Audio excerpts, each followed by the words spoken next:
As CCSD goes online, we're discussing how homeless students are going to handle the transition. That's today on Nevada Week.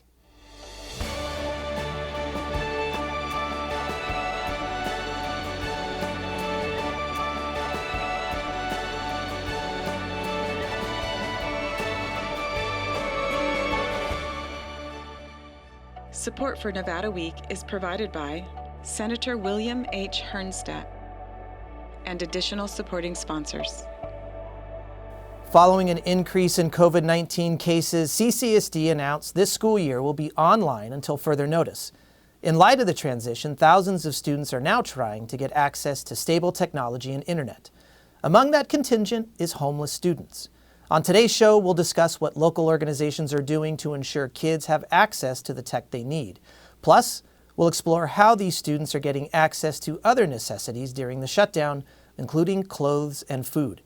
Joining us for this conversation is Kelly Christo, Executive Director for Project 150, Arash Ghafouri, Executive Director of Nevada Project for Homeless Youth, Chris James, Education Programs Professional for the McKinney-Vento Grant at the Nevada Department of Education's Educational Services for Homeless Children and Youth, and Meg Pike, Coordinator for Title I Hope at Clark County School District.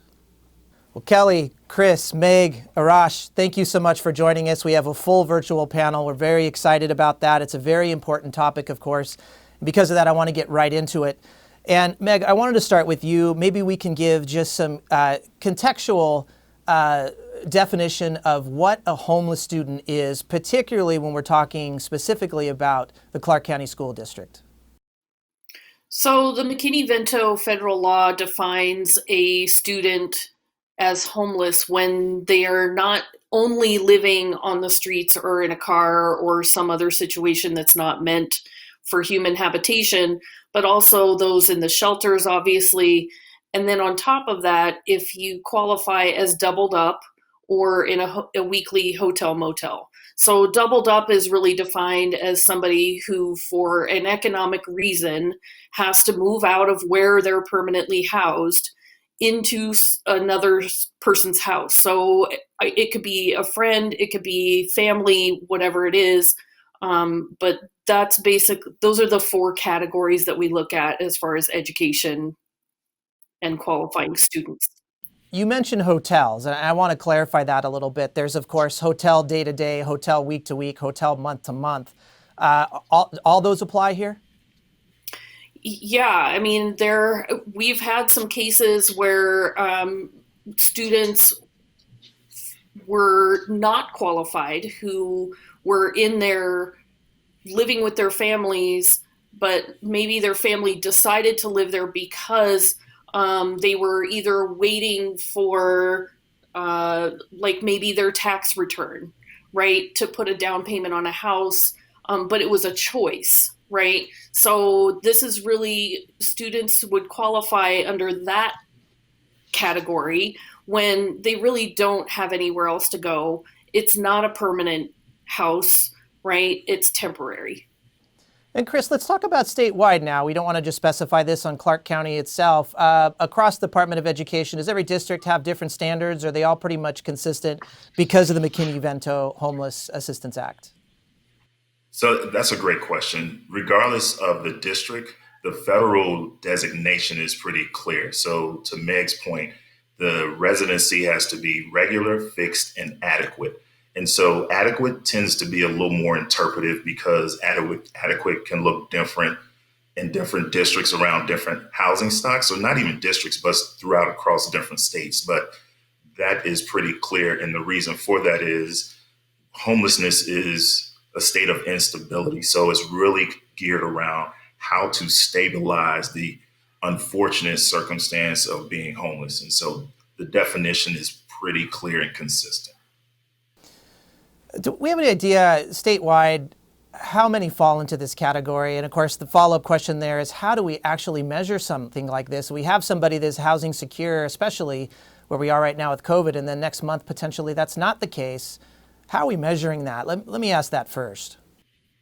So that's a great question. So capturing that count, I think everyone on the panel will say is problematic One, I would, for a variety of reasons, the stigma of experiencing homelessness and the shame that comes with it, I would argue, are probably at the top. And you don't want anyone to know. So right now, roughly, there's on the low side, I would say 19,000, and probably topping off right around 21,000 students fall into that category statewide of experiencing homelessness. Again, not having a regular, fixed, or adequate um, shelter or housing on a nighttime shelter. So just the count is problematic. I mean, no one wants to admit it. And again, I think the other piece is the mobility and the instability of how to count and capture make it a daunting challenge. The other piece, folks are wearing multiple caps, right? So the capacity to actually be out on a daily basis, and we're talking in school and then after school. So there's some challenges with that there. And I think and just broadly speaking, it really is about trying to coordinate and collaborate so that wherever students are, we can have these type of conversations where they meet. Let's bring in the community-based organizations here too, because as you said, documentation might not be exactly where our numbers are. Arash, Kelly, I want to ask you both too, since you have students, you have families that are directly coming to you. Do you think those numbers are bigger than that 19,000 to 21,000 statewide? Do we have a much bigger population of homeless students that we're dealing with here? Yes, that is typically just a number that represents the intersection of students and homelessness. So really, youth that are experiencing homelessness is a much bigger number depending on the definition. So there's definitely youth that are entirely disconnected from the school setting that would not be picked up in those counts. And there's other youth that are in certain precarious situations that prevent them necessarily from going to school and being counted as counts. And we have other counts that we use in our community, like a point in time count, et cetera. But unfortunately, you'll notice nationwide and locally too that a lot of the methodologies that we use to count tend to undercount and tend to significantly underrepresent the actual population of youth experiencing homelessness in our communities. Yeah. Much bigger problem. Kelly, I want to talk just about the first day of school for the average student, regardless of COVID and the crisis we're in right now. First day of school, a lot of excitement, a lot of trepidation, of course, also.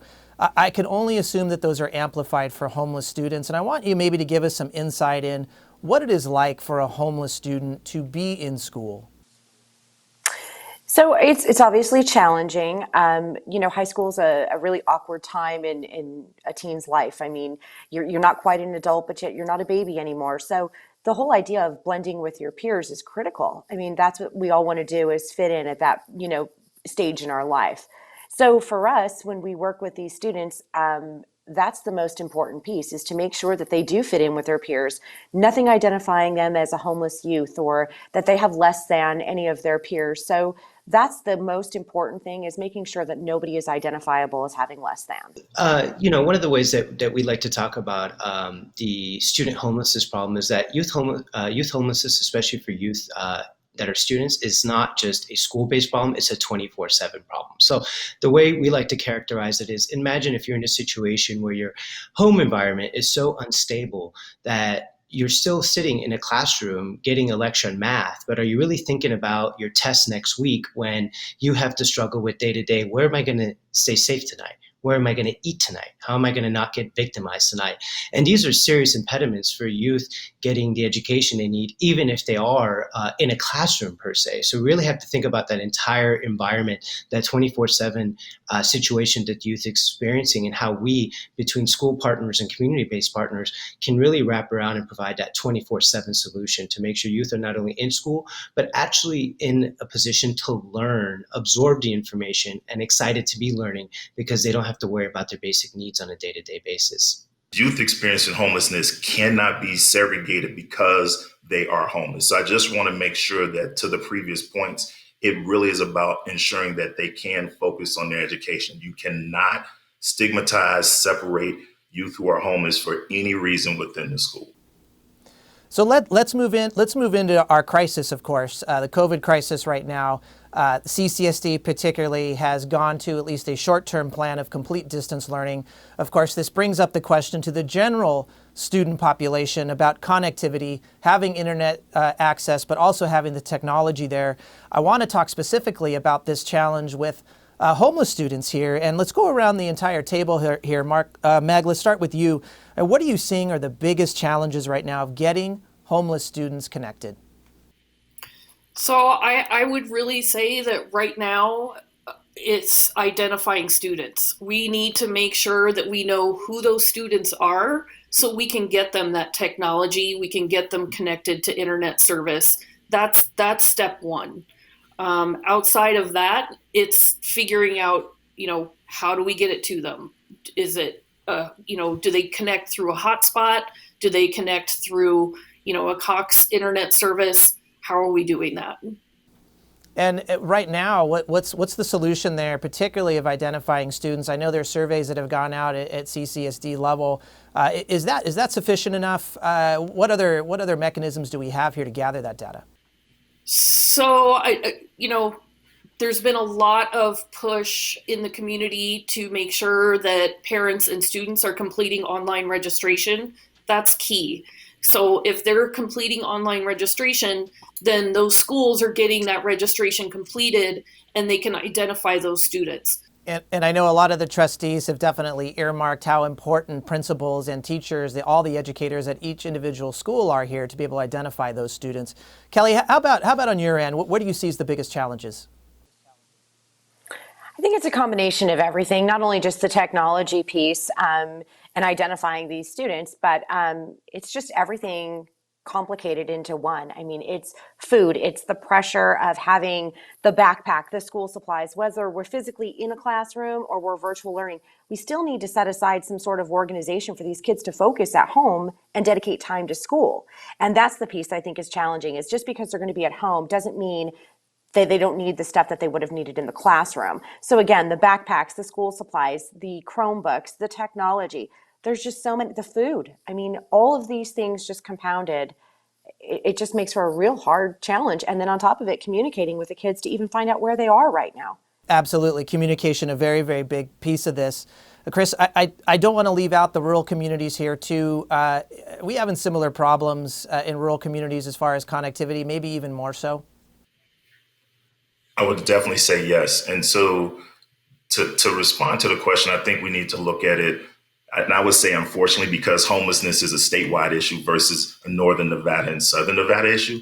But you have to be realistic that geography is a major barrier as you look at Central Nevada and Northern Nevada. And so that's where I would argue the community-based organizations, faith-based organizations, because we know we have thousands of kids who are experiencing homelessness. It really is building that infrastructure, I would call it, in our central and northern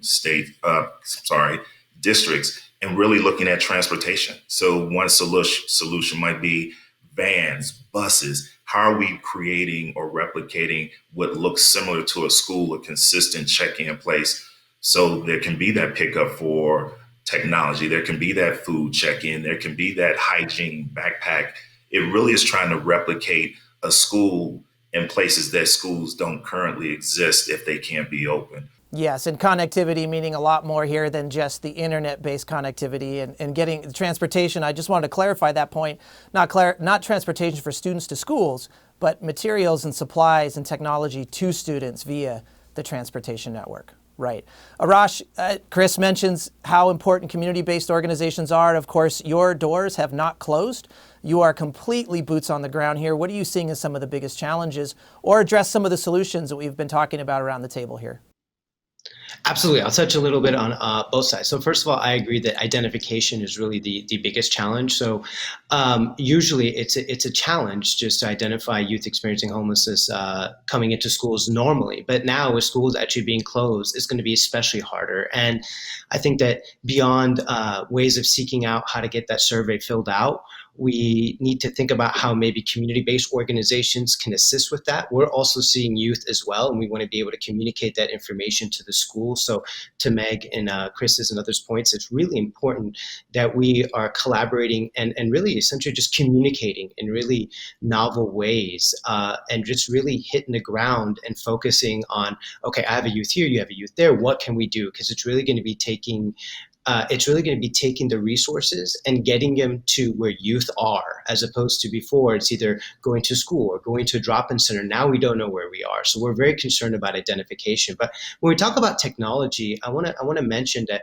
we've been actually talking to youth and getting information from them about what they need. And some of the things that they've mentioned is that they would like one platform. They don't want to have to learn 4 or 5 or 6 platforms to try to adapt to learning. So they want one platform to be picked. And then they want training on that platform. We can't assume that youth or parents know how to use some of this software that is going to be required for education. And one of the last 2 things that youth noted is that retention through virtual learning is very hard, especially through those K through 12 years. So they want an element of live instruction to still be happening. And we had a youth tell us that they were trying to do their homework, but normally they would raise their hand and ask a question. Now they have to submit it in writing, and sometimes it takes several days for the response to get back. And by that time, their homework was already due. So we need to work on those things. And I think the last thing is that our youth said is that don't expect us in a virtual world to be forthcoming about the problems we have at home or instability. It's going to be even harder for us to reach out and tell you those things now that it's all virtual. So we need to be thinking about how to create as many outlets between community-based organizations and school-based solutions to allow youth to be heard so we can actually respond to those challenges. Because again, identification is key, and youth are not advertising their struggles, their instability for a variety of reasons. And community-based organizations in this, let's go back to how you started there with collaboration. And let's talk about 2 of the big areas right here. You mentioned training and then communication back and forth to educators or to caseworkers, case managers here as well. Where do you see the role of nonprofit organizations like the Project for Homeless Youth to be able to maybe fill some of these gaps, particularly because we're probably going to be dealing with a surge of those that are housing insecure? Yes, we expect with, unfortunately, with evictions undoubtedly going up, unemployment increasing, et cetera, that this is going to have, unfortunately, a strain on the homelessness systems as we see homeless populations increase, and undoubtedly that will increase the youth population that's experiencing homelessness. And I see a role for community-based organizations is really providing that 24/7 sort of footprint, is making sure that when we're talking about youth, that we can sort of divide and conquer as a team, sort of like a medical team providing critical care. So we need to be in constant communication with our school-based providers to be helping with school-based interventions. But as community-based providers, we can help connect youth and families to resources around housing instability, around rental assistance, around basic needs like food, around providing youth virtual tutoring, other sort of virtual learning opportunities to assist them with their education. Kelly, Meg, I want to talk more about collaboration here, and let's talk about something that Arash has already identified here, is just wellness checks. Something that when you have students in person in a classroom, of course, is a lot easier than it is virtually. Project 150, of course, the district itself. How could you work together? How are you working together to make sure that there's a system in place to make sure that students are getting all of the provisions that they need in addition to their education? Kelly, let's start with you. Yeah, of course. So we do maintain contact with the CCSD counselors and our liaisons and our contacts that we work with directly. So even through all of this, we have maintained contact to make sure that those students that are asking for help or normally have those relationships, those personal one-on-ones with those contacts, still have that ability, whether it's virtual or not. I mean, picking up the phone, sending an email, whatever it's going to be, we wanted to make sure the line of communication stayed open. That then led the students to come to us and let us know they still were in need of food, clothing, the shelter. We do the whole wraparound services as well. So we would in turn partner with Arash and PHY to make sure that all the needs are being serviced for not only the student, but even for their family. It doesn't just mean the high school student that we serve, but I mean, they have siblings and then there's a parent in the household. So we want to make sure that everything is being addressed, including their mental health right now. I mean, that's a critical piece that we're trying to focus on, which, you know, unfortunately has been overlooked a lot. Everyone's been focusing on basic necessities, but mental health is a basic necessity too right now.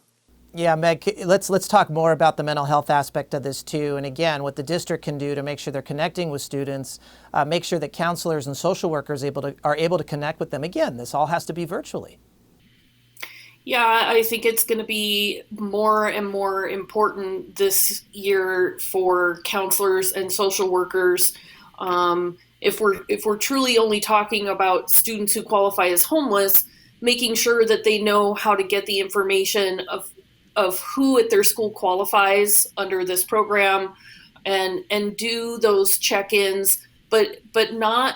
I think it's important to make sure that we emphasize that it's important to reach out to all those students. So um, that's a big job at the school level, especially if you're talking about like a high school that's over, it could be up to 2,000 kids or more, right?